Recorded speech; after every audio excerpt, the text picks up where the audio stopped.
Hey everyone, I just want to make a really short video on message, purpose, and audience.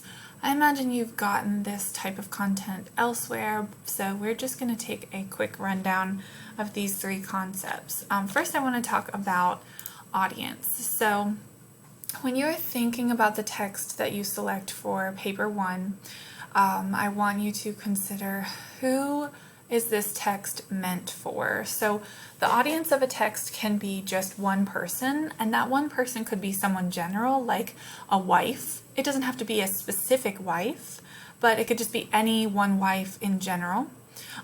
It could also be a specific person. So if an author has one individual in mind, maybe their child or their partner or one person from the government who could make a change, then maybe they're writing specifically to one person. So you can have an audience that's just one individual, either general or specific.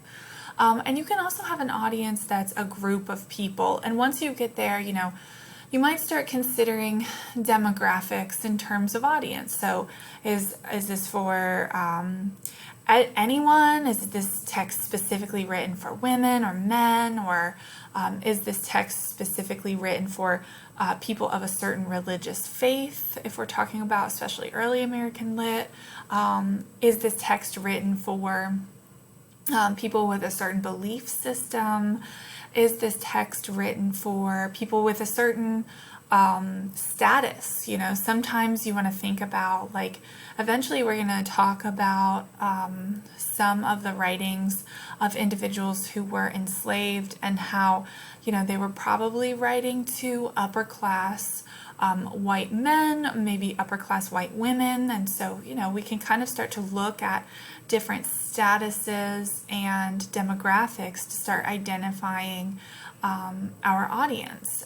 You could also think of it as in terms of age range. Is this specifically for young people? Is it for people that are kind of in the middle stages of life? Or is this for older people? Is this a text that's written for children or teenagers?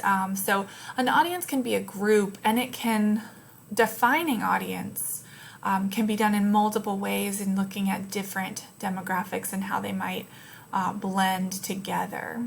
And a text can even have multiple audiences. So there might be a primary audience, like this text is really intended for this one group of people, but maybe the author might also be writing to others who are probably very likely to read this at the time period.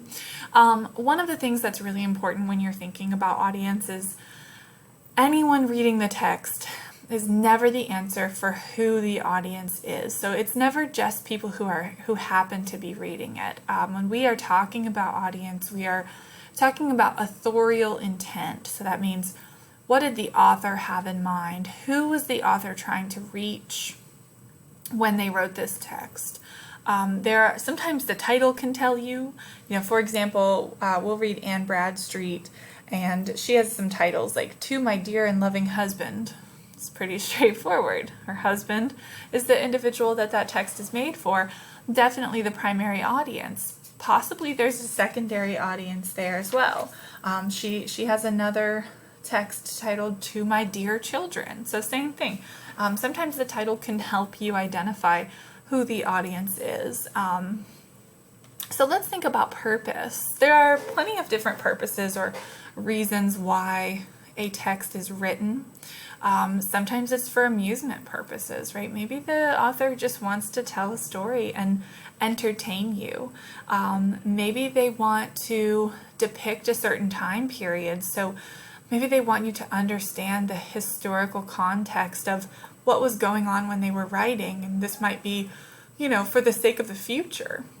And you might say, well, the audience is future readers. Anyone who is reading this after, this time period has passed. People in 2021, for example, might be reading an older text in order to understand that particular time period and what it was like. And so purpose and audience can definitely be connected in that way. And it may even be more closely related to the author's intention. So what is the author, why are they writing this text? Do they want to inform people of something? Do they want to entertain? Or do they want to persuade? Are they trying to change someone's mind about something? And if so, what is it that they're trying to change someone's mind about? Are they trying to share someone else's story who maybe can't share their own story? So the key question here when you're considering purpose is, why was this text written? Next, we can talk real quick about message. So message is, I've had some students in the past call it the main idea, but really I think we might want to say the main message, possibly a moral lesson. What is it that the author is trying to communicate? And it's going to be more than just one word. So let's say you're reading a love poem. Love isn't the message. It's I love you, or I'm angry about how much I love you, or I love to love you, right? So message is going to be a statement. And really when you're figuring out the message, what is this text trying to say? You can think about who the audience is and what the purpose is. All these things can absolutely be connected as you try to uncover the answer to that question. Now, how do you prove that these things are true? So if you're going to say, well, the audience is wives, upper class wives, well, how do you know? You want to look at the language that the text gives you in order to understand, what are the pronouns being used? Because is the author saying I, me? Is the author saying you? Is the author saying we, using that collective first person pronoun? Is the author talking about other people in the third person? They, them, he, she? So sometimes, just little details of the language can help you understand. If you're going to talk about purpose, you might say, well, the purpose is, and then you insert your claim. How do you know? What from the text shows you and proves to you that that's the purpose of the text? So you always will have to come back to the text when you are proving your points on purpose, message, and audience. The message is blank. Insert the message.